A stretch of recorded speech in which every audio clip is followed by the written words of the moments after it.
নমস্কাৰ কি খবৰ মই নিৰঞ্জন বৰা মোৰ ইউটিউব চেনেল নিৰঞ্জন বৰালৈ আপোনালোক সকলোকে স্বাগতম জনাইছোঁ পুনৰবাৰ যিহেতু আসাম পুলিচৰ বিভিন্ন পোষ্টবোৰৰ লগতে আসাম কামাণ্ডো বেটেলিয়নৰ কিছুমান কুকমেন সাফাই কৰ্মচাৰী আৰু মানে আসাম পুলিচৰ 4th গ্ৰেড লেভেলৰ কিছুমান পোষ্টৰ অনলাইন এপ্লাই হৈছিল তাৰ ইতিমধ্যে TPT and PST TET proficiency test আৰু ফিজিকেল ষ্টেণ্ডাৰ্ড টেষ্ট ইতিমধ্যেও বৰ্তমানো চলি আছে কিছুমান পোষ্টৰ কাৰণে কিছু সংখ্যক কেণ্ডিডেটৰ তাৰ লগতে এনেকুৱা ধৰণৰ পোষ্ট কেইটামানৰ অনলাইন এপ্লাই হৈছিলে য'ত নেকি কোনো ধৰণৰ এক্সপিৰিয়েঞ্চ নালাগিছিলে অকল চিম্পল 8 পাছ যদি আপুনি কৰিছিলে তেতিয়া এপ্লাই কৰিব পাৰিছিলে য'ত নেকি যোৱাকালি এইটো নটিচ দিলে কিন্তু SLPRB অফিচিয়েল ৱেবছাইটত বৰ্তমানহে আজিহে আহিছে কিছু সময় আগতে ইয়াত নটিচখনৰ দ্বাৰা দেখিছে 6 তাৰিখ 3 মাহ 2025 দিয়া য'ত নেকি SLPRB RE ৰিক্ৰুইটমেণ্ট কুক SDRFৰ মানে 10টা মান কুকৰ পোষ্ট আছিলে 10টা পোষ্টে আছিলে তাত ধুনীয়াকৈ দিয়া আছে আপোনালোকৰ এই নটিচখন কিন্তু আজি কিছু সময় আগতহে আহিছে সাৰ্ভাৰটো অলপ প্ৰব্লেম আছিলে সেইকাৰণে ভিডিঅ'টো বনোৱা অকণমান দেৰি হৈ গ'ল আপোনালোকে ভিডিঅ'টো শেষলৈকে চাব আৰু বহুত কেণ্ডিডেটে সুধি থাকে যে এই SDRFৰ 10টা পোষ্ট আছিলে য'ত নেকি কোনো ধৰণৰ এক্সপিৰিয়েঞ্চ নালাগিছিলে চিম্পল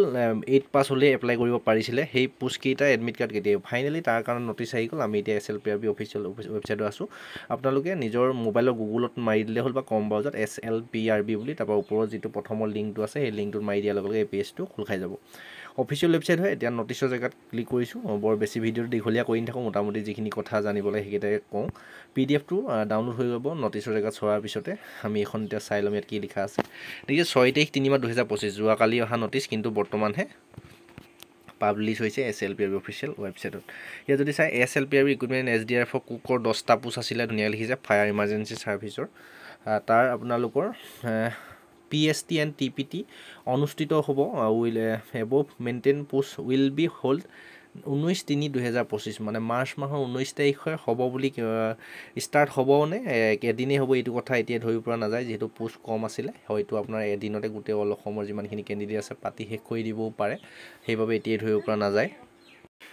তেওঁলোকৰ মতে কথা ৰিক্ৰুইটমেণ্ট বৰ্ডৰ লগত কথা হয়তো এদিনতো পাতিব পাৰে বা 19 তাৰিখৰ পৰা ষ্টাৰ্ট কৰি এদিনকৈ মাতিব পাৰে আৰু এইটো আপোনালোকৰ দিছে যে এডমিট কাৰ্ডখন আপোনালোকে ডাউনলোড কৰিব পাৰিব 9 তাৰিখ 3 মাহ 2025 9 মাৰ্চত আজি যিহেতু 7 মাৰ্চ আপোনাৰ 9 তাৰিখে আপোনালোকে ডাউনলোড কৰিব পাৰিব আপোনালোকৰ এডমিট কাৰ্ডসমূহ এডমিট কাৰ্ড যেতিয়া দিব তেতিয়াহে আমি গম পোৱা হ'ব যে এদিনেই হ'বনে 19 মাৰ্চতে হ'বনে 19 মাৰ্চৰ পৰা ষ্টাৰ্টিং হ'ব এইখিনি কথা সেই এডমিট কাৰ্ড অহাৰ দিনাহে আমি গম পাম যোনদিনা যিহেতু 9 মাৰ্চ তাৰিখে এডমিট কাৰ্ড আহিব TPT আৰু PST কাৰণে SLPRB অফিচিয়েল ৱেবছাইটতে আপোনালোকৰ আহিব আৰু ইয়াৰ এডমিট কাৰ্ডখন আপোনালোকে ডাউনলোড কৰি থাকিব পাৰিব 15 মাৰ্চলৈকে 15/3/2025 আপোনালোকে ডাউনলোড কৰি থাকিব পাৰিব এইটো কথাৰ ওপৰত মই ভিডিঅ' বনাম বুলি ভাবি আছিলোঁ যিহেতু মই SLPRB অফিচিয়েল যিটো ফোন নাম্বাৰ আছে তাত ফোন কৰি ৰেকৰ্ডিং সহ আপোনালোকক শুনাম বুলি ভাবিছিলোঁ কিন্তু ভাবি থাকোঁতেই SLPRB তাৰপৰা ৱেবছাইটটো খুলি চালোঁ নটিচ আহিয়ে গ'ল সেইকাৰণে আৰু কল কৰা নহ'ল ফাইনেলি এইটো বিষয়েও বহুতে আশা কৰি আছে য'ত নেকি কোনো ধৰণৰ এক্সপিৰিয়েঞ্চ নালাগিছিলে যিহেতু বাকী পোষ্টখিনি এক্সপিৰিয়েঞ্চ লাগিছিলে ইয়াত পোষ্ট 10টাই আছিলে ইয়াত অলপ হাই লেভেললৈ কাট অফটো যাব যিহেতু যাৰ ভাল চাৰ্টিফিকেট আছে আৰু যিখিনি প্ৰশ্ন সুধিব তেওঁলোকে যোনে ক'ব পাৰিব ভালদৰে তেওঁলোকৰ চাকৰিটো হ'ব য'ত নেকি কোনো ধৰণৰ ফিজিকেল টেষ্ট নহয় কোনো ধৰণৰ এক্সাম নহয় জাষ্ট আপোনালোকৰ হাইট চেষ্টখিনি জুখিব মেডিকেল এটা কৰিব সৰু সুৰা তাৰপিছত আপোনাৰ চাৰ্টিফিকেট যদি থাকে ভাল এক্সপিৰিয়েঞ্চৰ তেন্তে চাকৰিটো পাবলৈ সক্ষম হ'ব এইটোত মই টাৰ্গেট কৰি আছোঁ পোষ্ট কম যদিও মই যিহেতু NSQF লেভেল 1 চাৰ্টিফিকেট মোৰ আছে কিছুদিনৰ আগতে ভিডিঅ'খিনি কণ্টিনিউ যদি চাই আছে মই প্ৰস্তুত কৰোঁ এখন চাৰ্টিফিকেট কোৰ্চ কৰিও সম্পূৰ্ণ জেনুইন মানে অৰিজিনেল চাৰ্টিফিকেট বনাই থোৱা আছে NSQF লেভেল 1 চাৰ্টিফিকেট বাকী কি হয় কপালত আছে যদি নিশ্চয় পাম চাগে যদি একো ভগৱানৰ কৃপাত খেলি মেলি নহয় এইটো ইয়াৰ এটা পোষ্ট মোৰ ফিক্সে হৈ আছে বুলি ক'ব ভাবিছোঁ বাকী কপালতো থাকিব লাগিব আৰু হয়তো এনেকুৱা ধৰণৰ কাৰোবাৰ আছে যদিও যিহেতু গম পোৱা নাযায় যেতিয়া ৰিজাল্ট দিব তেতিয়াহে গম পোৱা হ'ব সেইবাবে চেনেলটো ছাবস্ক্ৰাইব কৰিব এনেধৰণৰ গুৰুত্বপূৰ্ণ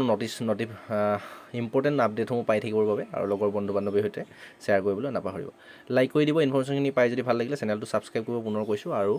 লগৰ বন্ধু বান্ধৱী দাদা বাইদেউ সকলোলৈকে শ্বেয়াৰ কৰি দিব যিসকলে সেইকেইটা পোষ্টত এপ্লাই কৰিছিলে তেওঁলোকৰ এডমিট কাৰ্ড আহি গ'ল আৰু TPT এণ্ড PST কাৰণে ভালদৰে প্ৰিপেৰেশ্যন হ'ব পাৰিব